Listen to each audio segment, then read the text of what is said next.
परियों की दुनिया में फहद का जादुई सफ़र। ये कहानी परियों की दुनिया की है, जहाँ मासूम और खूबसूरत परियां एक जादुई जंगल में रहती थीं। जंगल के बीच में एक चमकता हुआ तालाब था, जिसके बारे में कहा जाता था कि इसमें छूने से ख्वाब पूरे हो जाते हैं। एक दिन एक नन्हा लड़का फहद, जो बहुत ही बहादुर और तजस्सुस भरा था, अपनी किताबें लेकर जंगल के किनारे बैठा हुआ था। अचानक हुआ के साथ एक मध्यम सी आवाज़ सुनाई दी, जैसे कोई कह रहा हो, फहद हमारे साथ आओ। फहद ने हैरान होकर चारों तरफ देखा, लेकिन वहां कोई नजर नहीं आया।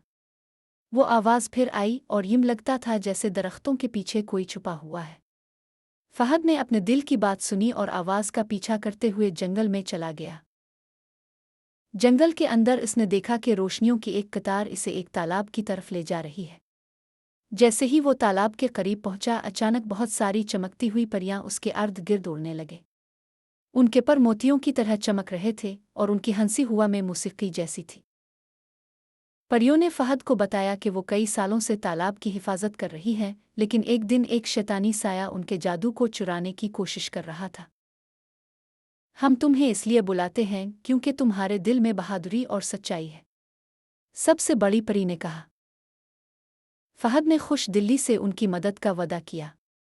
परियों ने इसे एक छोटा सा जादुई पत्थर दिया जो तालाब के जादू को बचा सकता था, लेकिन इसे ये पत्थर शैतानी साया से दूर रखना था।